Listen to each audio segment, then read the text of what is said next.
Os 7 pecados capitais. Eles existem em cada um de nós.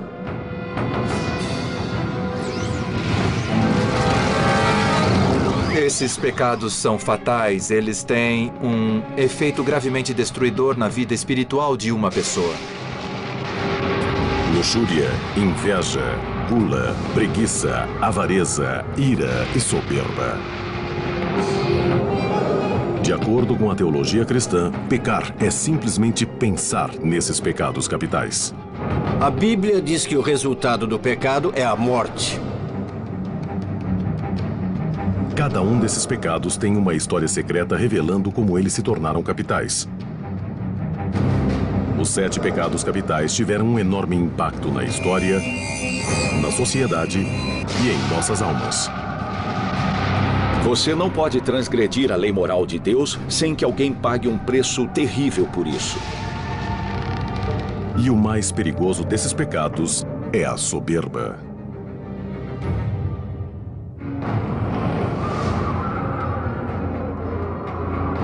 Os 7 pecados capitais são um conceito cristão importante, apesar de não aparecerem na Bíblia.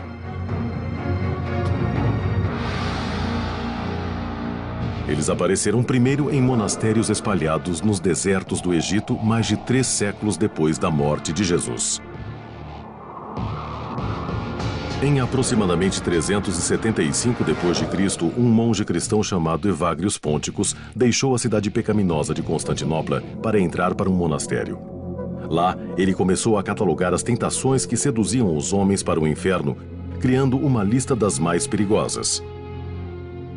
Evagrius acreditava que existiam 8 terríveis tentações da alma. E a soberba era uma das mais fatais. Evagrius dizia que a soberba corrompia tudo em que tocava.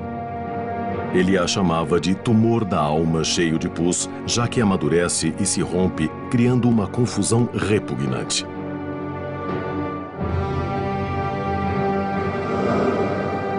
Os 7 pecados capitais evoluíram totalmente em torno de 590 d.C., quando o Papa Gregório o Grande reexaminou a lista de Evagrius, 590 d.C.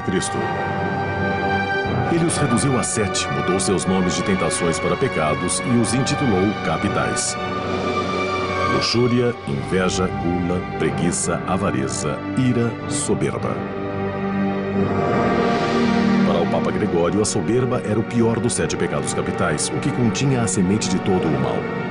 Ele escreveu: soberba é o início de todos os pecados. Mas o que é a soberba? E por que ela é considerada tão maligna? Soberba é definida como uma forma de arrogância, vaidade e um senso exagerado da própria importância. De acordo com teólogos, a soberba faz uma pessoa sentir que não precisa de Deus. Os vícios trabalham juntos, subordinados a um vício principal. O principal de todos, é a soberba.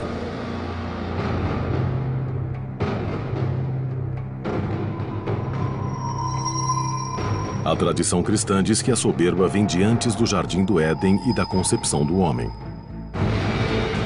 Ela manchou o tecido da criação do início dos tempos até o nascimento do próprio diabo.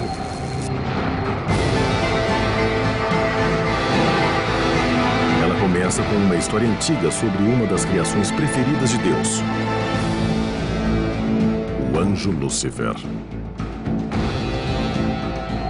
Lúcifer era um anjo e se questionava por que ele não era o preferido de todas as criações de Deus. Lúcifer queria ser tão poderoso quanto Deus.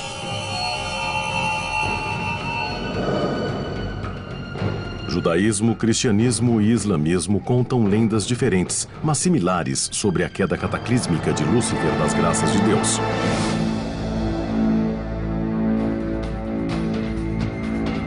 Na escritura islâmica, Shaitan, ou Satanás, era soberbo demais para obedecer à ordem de Deus de se curvar diante de sua melhor criação, Adão. Ele diz: sou melhor que Adão. Sou criado do fogo e do Espírito de Deus, enquanto Adão é criado do pó. E foi sua soberba esse desejo de se elevar ao nível de Deus que resultou em sua queda.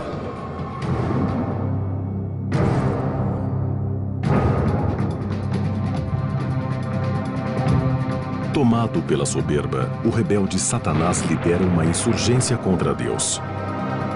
Exércitos de anjos batalham numa terrível guerra até que Satanás e seus seguidores são vencidos e enviados para o inferno.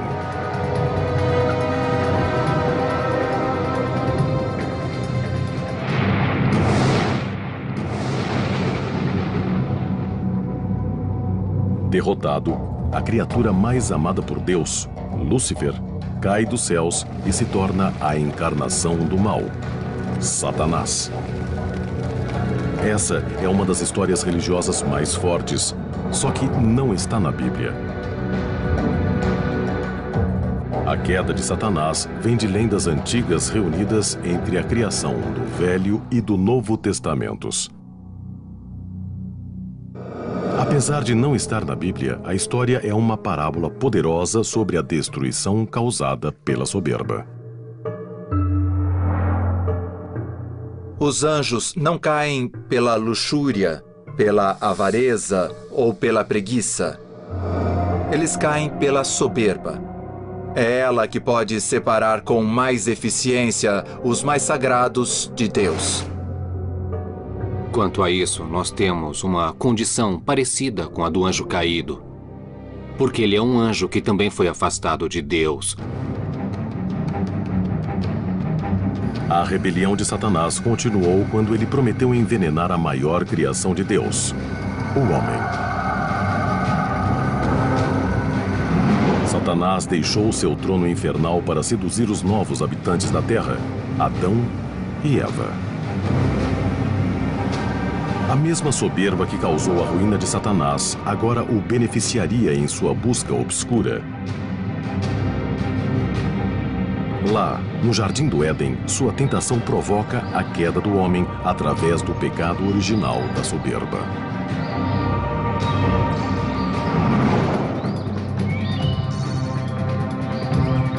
Na tradição cristã, o pecado de Adão e Eva é a soberba. Eles não respeitam a ordem e não respeitam o conselho de Deus e são enganados pela serpente, pelo mal. Disfarçado de serpente, o mal encoraja Adão e Eva a comerem o fruto proibido da árvore do conhecimento do bem e do mal. Apesar de todos os avisos de Deus, Adão e Eva agem mal. Ao invés de adquirirem a sabedoria divina, o fruto traz um mundo amargo, cheio de vergonha e lamento, expõe sua inocência nua e destrói o paraíso. Satanás não trouxe o pecado ao mundo. Ele trouxe a tentação, que se espalhou. Ela não pôde ser contida. É como um câncer. Há uma metástase em todas as áreas da vida. O trabalho de Satanás continua. Muito depois dessa guerra no paraíso e da expulsão do Éden, ele tenta manipular o homem à sua vontade. A Bíblia sugere que Deus criou os seres humanos com livre-arbítrio. Os pensadores religiosos dizem que o poder do livre-arbítrio humano pode levar ao bem ou ao mal. A luta para ser bom nesse mundo é isso. É uma luta.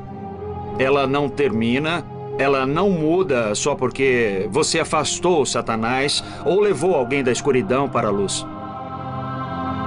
A interação entre humanos e Satanás, sendo real ou sendo alegórica, é uma tentação que resiste.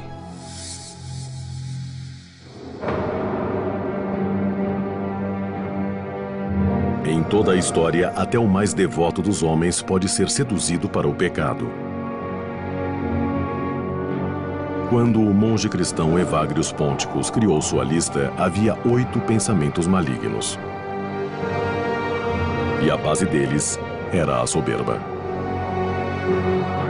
A soberba, inicialmente, era tão grande e tão importante que era contada em dobro como se fossem 2 pecados.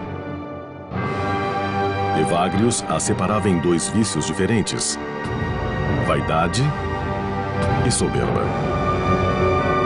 Os dois mais perigosos eram os pecados da vaidade e da soberba. Vaidade é uma forma de egocentrismo.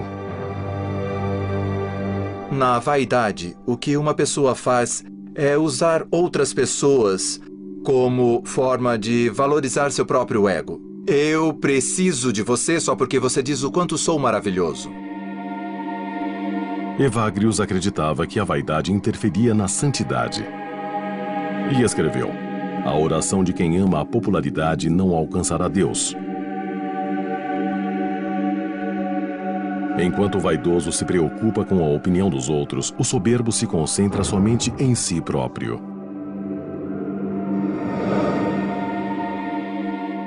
Soberba é o pecado da autossuficiência, onde não há necessidade de Deus. Quando se questiona o lugar de Deus e se pressupõe que, de certa forma, temos uma posição mais elevada que a que nos cabe, isso é soberba. Em 590 d.C., o Papa Gregório o Grande deu novos ares às 8 tentações de Evagrius. Ele acreditava que o número 7 tinha um significado divino. O 7 era tradicionalmente visto como um número sagrado poderoso. Na antiguidade acreditava-se que havia uma ordem divina de 7 coisas que correspondiam de certa forma à ordem dos céus do que era visto como os 7 grandes planetas.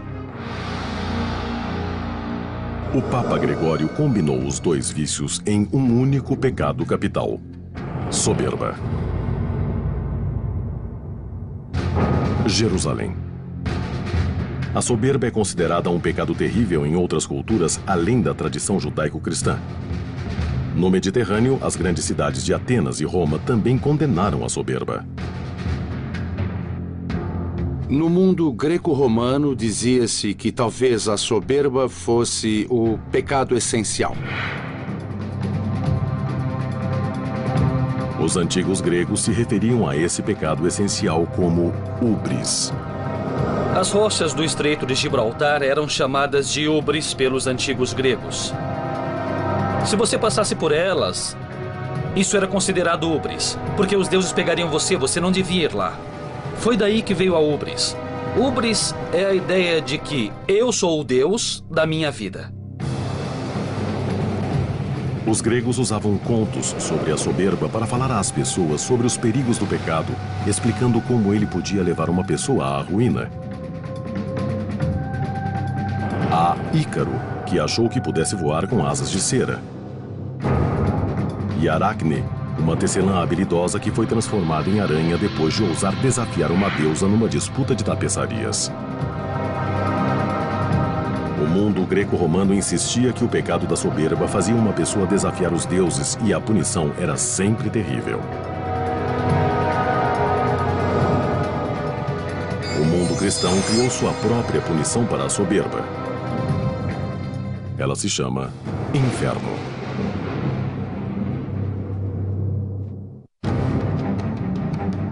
Os 7 pecados capitais foram considerados um guia moral para os cristãos durante séculos. Desde a antiguidade, o pecado da soberba era chamado de esmagador de almas, destruidor dos homens, insulto a Deus e uma praga da sociedade.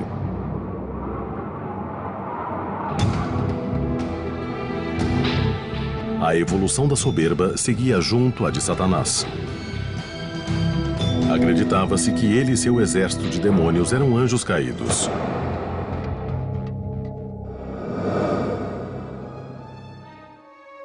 Em 1300, com o início do Renascimento, acreditava-se que anjos caídos habitavam o espaço entre o céu e a terra.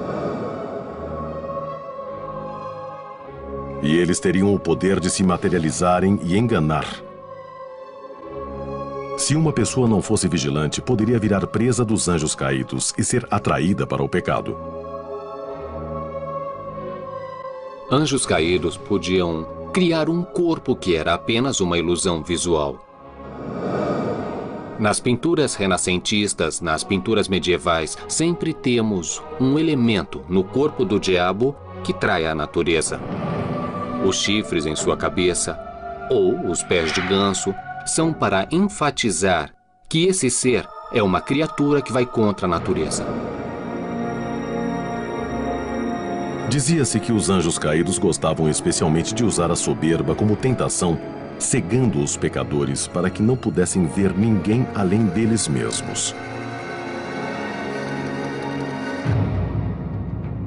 Em torno de 1320, a noção de inferno recebeu uma imagem humana do escritor italiano Dante Alighieri, a Divina Comédia.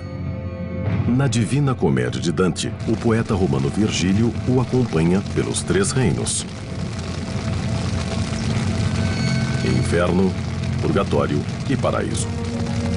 Virgílio é considerado a representação da razão humana e Dante simboliza a humanidade. É no Purgatório que Dante ilustra mais nitidamente as punições para os pecadores. Dante expõe tudo e tenta criar um purgatório como um lugar, e isso fica na imaginação popular. Os pecadores soberbos andam no Monte Purgatório com um enorme peso de rochas nas costas. Por terem passado a vida olhando os outros de cima, eles não podem se erguer até que percebam o peso de seu pecado. A visão de Dante da soberba veio direto da doutrina ensinada pela Igreja.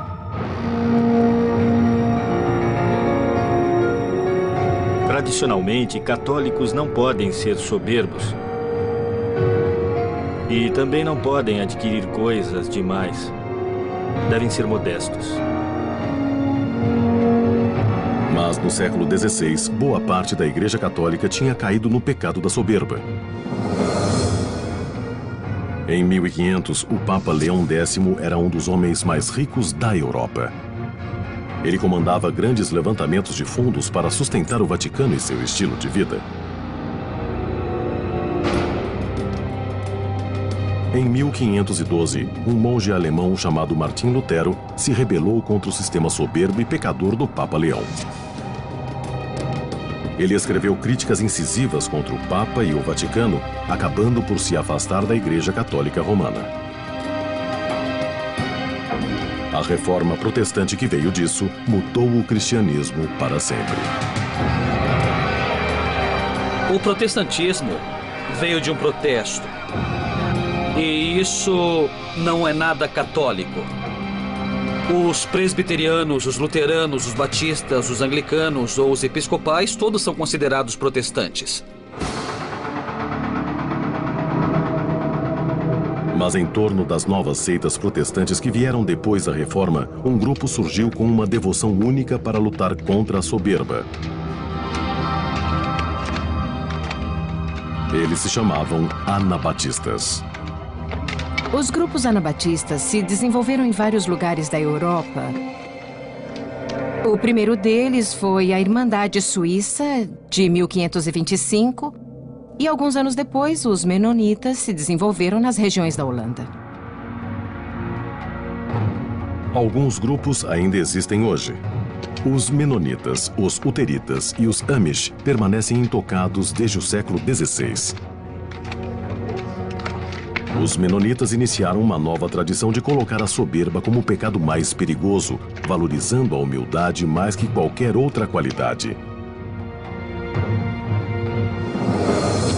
Os Amish levaram essa filosofia ainda mais longe, formando toda uma cultura dedicada a censurar a soberba em todas as suas formas. Os Amish veem a soberba como um pecado muito grave. E esse é um dos grandes motivos deles tentarem tanto parecer simples. A cultura Amish nasceu em 1693, quando os menonitas receberam um novo membro chamado Jacob Oman. Jacob Oman tinha 30 anos quando se tornou parte da liderança da igreja menonita. Oman era um pastor poderoso e carismático que insistia que os pecadores deviam ser afastados da comunidade religiosa.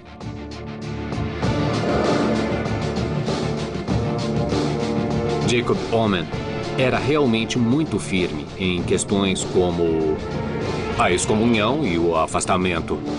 Essa deve ter sido a maior questão da época. Ele dizia que quando alguém é excomungado, não podemos comer junto a essa pessoa. Se ela é casada, não haverá mais relações sexuais entre marido e mulher. Se essa pessoa é excomungada, você a isola e não faz nada junto a ela, até que ela se arrependa, então volte e queira se reunir. Jacob Omen foi o criador, 300 anos atrás, de tudo que agora vemos por todos os Estados Unidos na cultura Amish.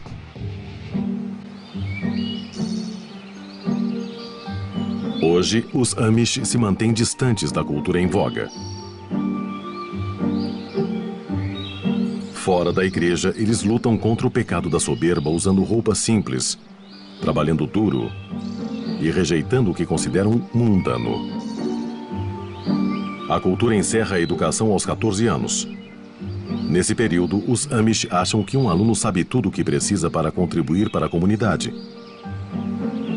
Eles usam poucas máquinas facilitadoras do trabalho porque acreditam que a tecnologia só leva a pessoa a querer mais. Mais espaço, mais equipamentos, mais problemas e, por fim, leva a mais soberba. Mantendo tudo pequeno, simples, para que você possa arar com cavalos e não deixar sair do controle. Seu desprezo pela soberba pode ser visto em todas as partes de suas vidas. Eles resistem a serem fotografados. A vaidade, afinal, é uma forma de soberba. Até as bonecas das crianças não têm rostos. Pequenas demonstrações de soberba, como se gabar ou ser grosseiro, exigem que a pessoa se desculpe diante da congregação. Mas a soberba, mesmo como desafiar uma autoridade, pode garantir punição severa, como era no tempo de Jacob Omen.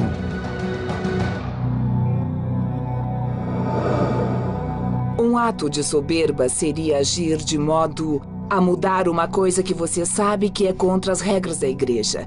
Seria, por exemplo, um homem dizer que não vai mais ordenhar as vacas à mão. Ele vai comprar uma máquina, independente do que a igreja diz.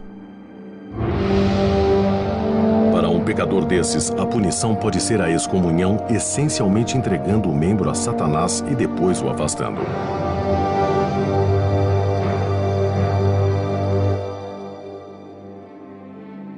Apesar de seus esforços, os Amish não são imunes à soberba. A soberba na cultura Amish é bem parecida com a soberba de fora dessa cultura. Você não tem um carro para se gabar, mas tem a charrete. E você pode incrementar sua charrete como incrementa seu carro. O que é muito interessante é o desafio que a humildade nos apresenta.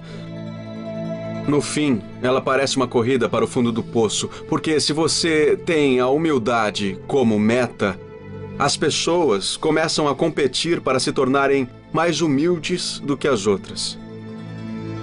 E então, trabalhando duro para não ser soberbo, a humildade quase se torna soberba.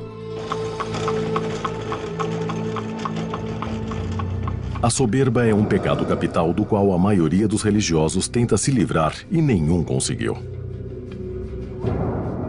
Mas muitos indivíduos sucumbiram à tentação e a abraçaram.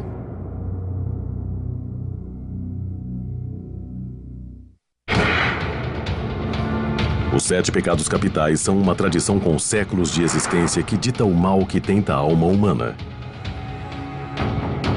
E a soberba sempre foi considerada o pecado principal. Para o bem e para o mal, a soberba alimenta o motor da história. Ela inspira e corrói geralmente ao mesmo tempo. Um bom exemplo é o do imperador que se coroou porque achava que ninguém mais merecia.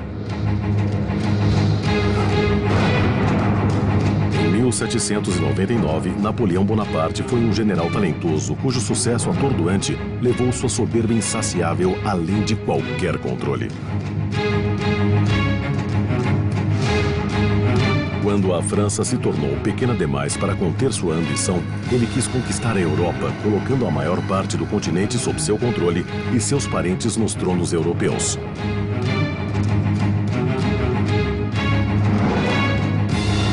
Se acreditando invencível, o imperador liderou tropas de 500 mil numa invasão mal planejada à Rússia. Mas quando ele quis abarcar o mundo inteiro, seus inimigos revidaram. Napoleão foi forçado a abdicar e foi exilado na ilha de Elba em 1814. Ele escapou, reconstruiu seu exército, mas foi destruído em Waterloo em 1815. Ele morreu no exílio na ilha de Santa Helena. Waterloo se tornou para sempre o grande símbolo de derrota e da destruição do pecado da soberba.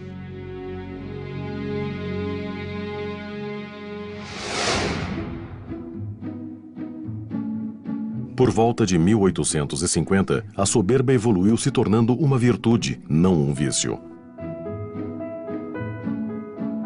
Uma nova geração de líderes destemidos surgiu quando a Revolução Industrial chegou à América e a sociedade saiu da agricultura para a indústria.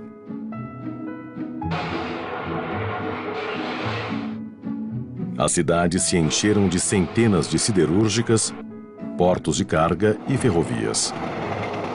Essa era de oportunidade também transformou homens modestos em magnatas. Podemos pensar em Andrew Mellon, Andrew Carnegie, Cornelius Vanderbilt. Os barões ladrões eram, de certa forma, brilhantes homens de negócio que tiraram vantagem dessa nova mudança e acabaram ganhando muito dinheiro nisso. Eles foram homens que ficaram muito ricos, incrivelmente ricos, algumas vezes rápido demais. Um dos barões ladrões mais famosos foi William Randolph Hearst, que fez milhões com seu império editorial. Hearst se entregou à soberba quando construiu o Castelo Hearst de 8.300 metros quadrados na sua propriedade de mais de 16 mil hectares na Califórnia. Durante uma vida muito abastada, ele teve propriedades pelo mundo todo. Um homem que essencialmente tinha de tudo. Esses estilos de vida abastados não fugiam às críticas, forçando Hearst e seus iguais a encontrarem um modo de justificar seus pecados. Muitos abriram fundações de caridade, se transformando de barões ladrões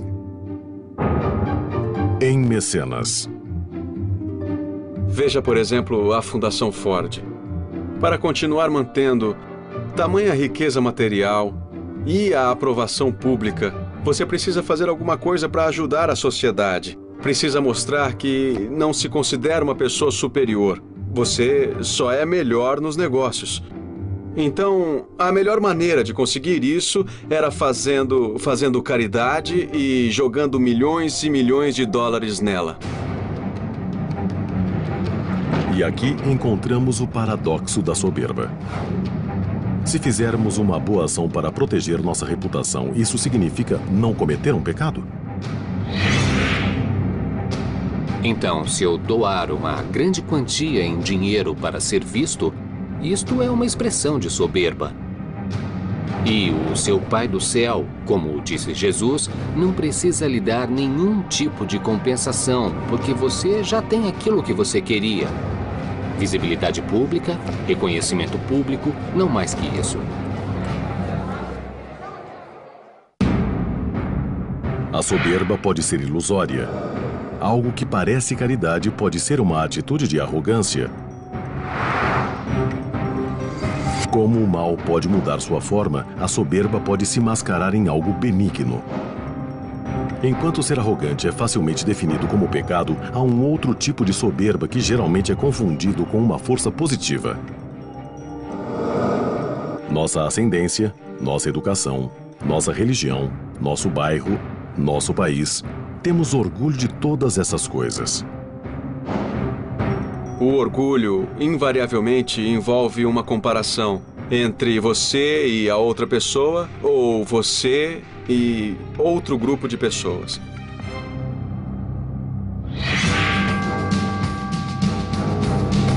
Alguns podem dizer que patriotismo e orgulho racial são ruins. O mesmo egoísmo que atinge um indivíduo pode ser ampliado em um grupo. Quando nações começam a acreditar que merecem mais, isso pode levar a um inferno na Terra. E o orgulho de uma pessoa pode ser o desencadeador disso. Foi o orgulho de Hitler que o catapultou de uma infância sem brilho na Áustria a um poder quase internacional. A autoridade de Hitler no comando atraiu um forte círculo de admiradores devotos que compartilhavam de sua visão. Os nazistas conquistaram o controle da Alemanha e depois de todo o oeste da Europa. Hitler se considerava acima de todas as outras pessoas. Hitler tenta exterminar o que ele considera a principal ameaça à raça ariana, que são os judeus. O sucesso para Hitler significava o terrível extermínio dos outros. Verificamos durante uma luta muito penosa no leste e oeste da Europa que a soberba de Hitler acabou não só com ele, mas também com seu sonho de uma superioridade ariana. Hitler se foi, mas sua filosofia ariana continua como uma lição violenta sobre a soberba descontrolada. A soberba é tão arrebatadora quanto traiçoeira. Aqueles que caem em seus encantos, não importa como, encaram a danação eterna.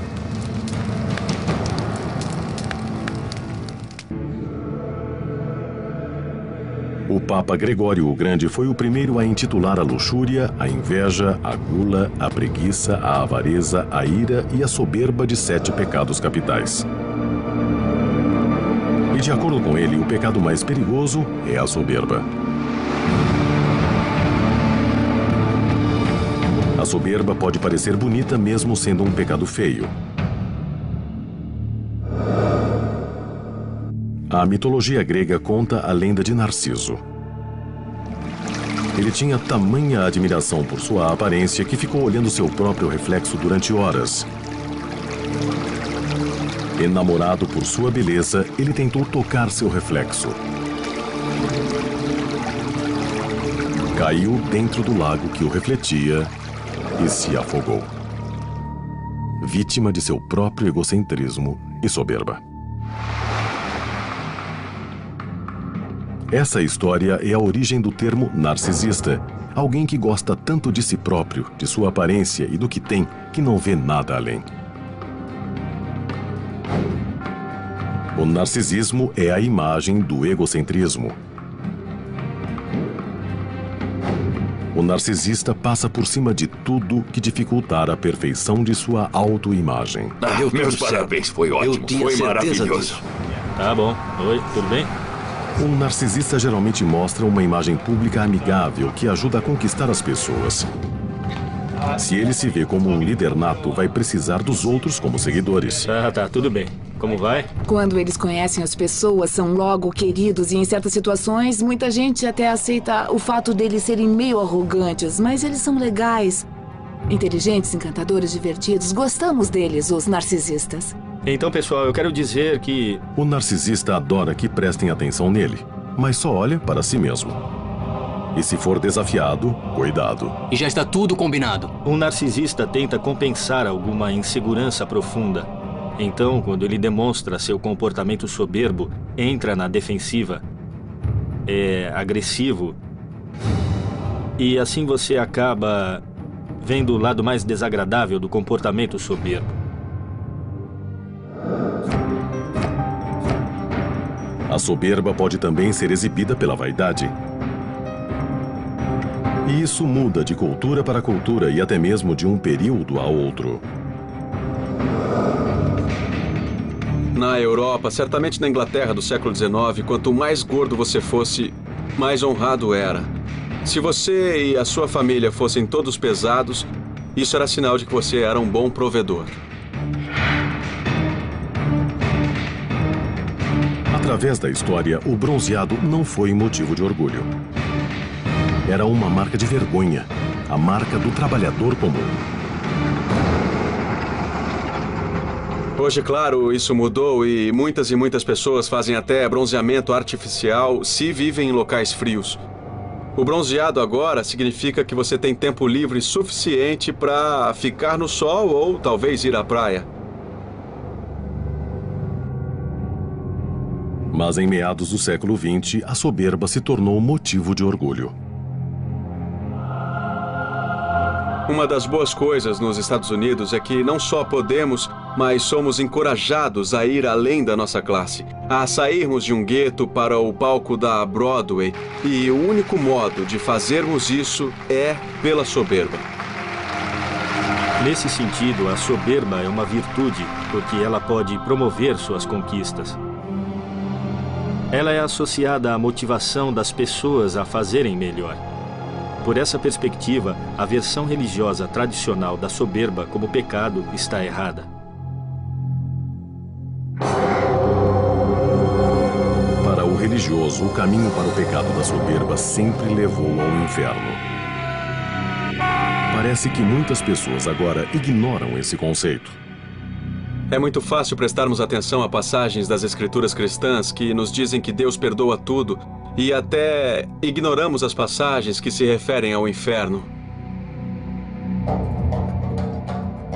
Durante séculos, as almas humanas foram vistas como prêmios na batalha eterna entre os anjos sagrados do céu e os demônios que serviam ao mal. Agora, essa imagem parece um pouco envelhecida com o tempo. Hoje, na verdade, nós enfatizamos menos a influência angélica do nosso lado e mais o nosso livre-arbítrio. No livro de João, a Bíblia define o pecado como a falta de regras. Mas numa sociedade em que a filosofia principal é se você se sente bem, faça, e que a soberba é positiva, não há espaço para se considerar a soberba um pecado. Ou talvez, celebrando a soberba, tenhamos apagado a ideia de pecado totalmente. Gregório o Grande acreditava, como muitos teólogos cristãos depois dele, que cada um dos 7 pecados pode ser reduzido à soberba.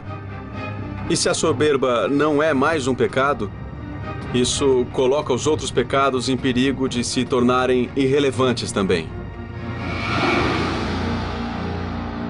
A soberba pode ser mais complexa do que imaginamos. Novas pesquisas sugerem que há 2 tipos de soberba. Uma leva ao sucesso. A outra leva ao inferno.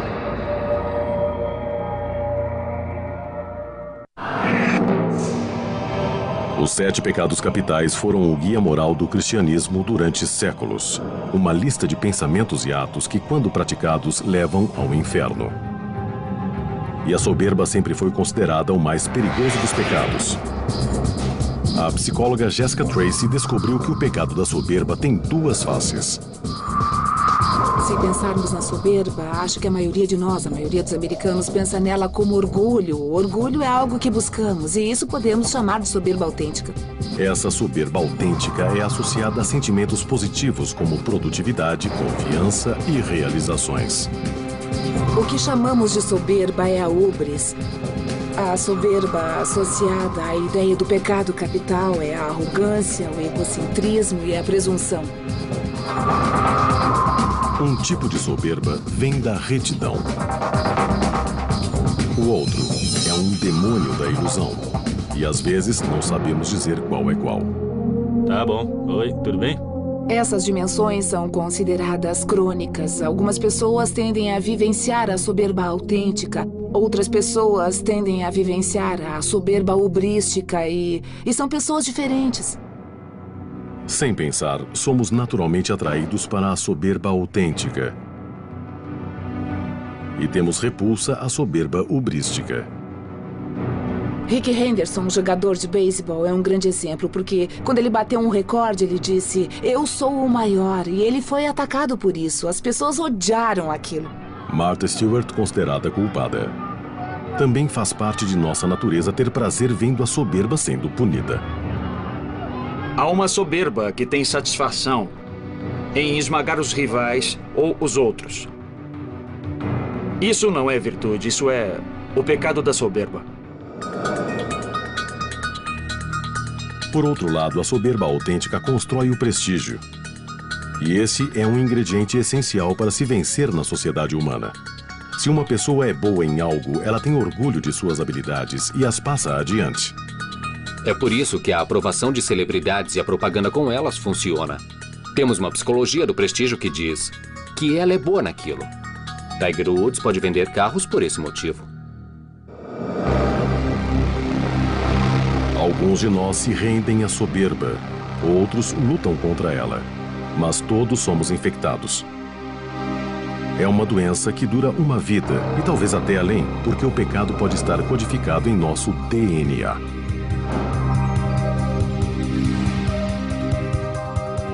Na Universidade de Yale, Laurie Santos usa primatas para explorar as origens evolucionárias do comportamento humano.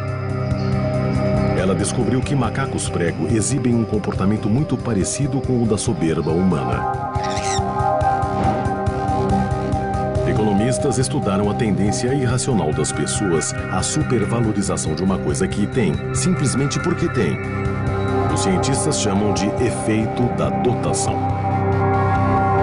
Psicólogos formaram a hipótese de que um dos motivos do efeito da dotação é porque os objetos que você tem levam a alguma qualidade sua. Você tem uma sensação de soberba com aquele sofá velho e usado ou com a casa que tem? Por nos valorizarmos muito, nossa mais-valia esbarra nas coisas que temos.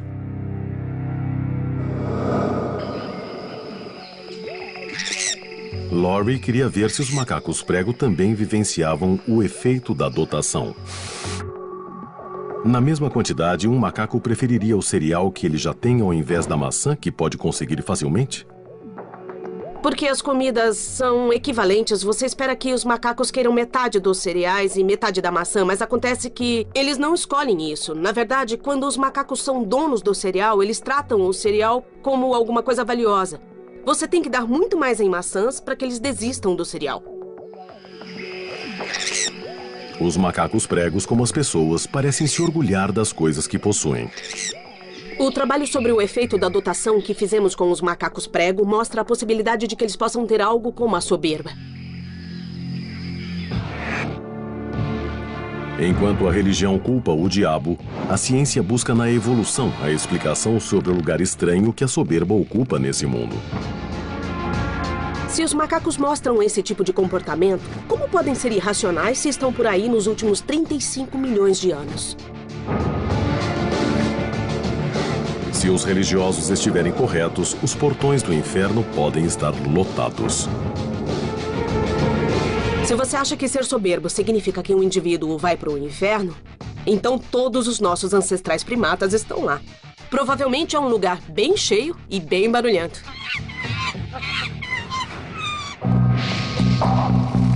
Sendo os portões do inferno feitos só para humanos ou não, é difícil ver o pecado da soberba como um ingresso para lá. A natureza da soberba é mais complicada que isso. Se a soberba indica simplesmente a posse de uma coisa, posse de um recurso, comida, território, posse de um bom conjunto de genes que torna alguém um parceiro desejável, posse de um lugar na sociedade, então claramente a soberba não é só benéfica, ela é absolutamente necessária.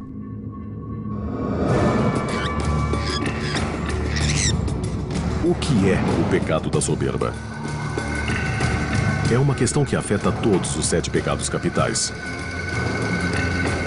Apesar de descobertas na ciência e na sociologia, o mal permanece um mistério. Por esse motivo, os 7 pecados capitais são relevantes hoje, tanto quanto eram no início dos tempos.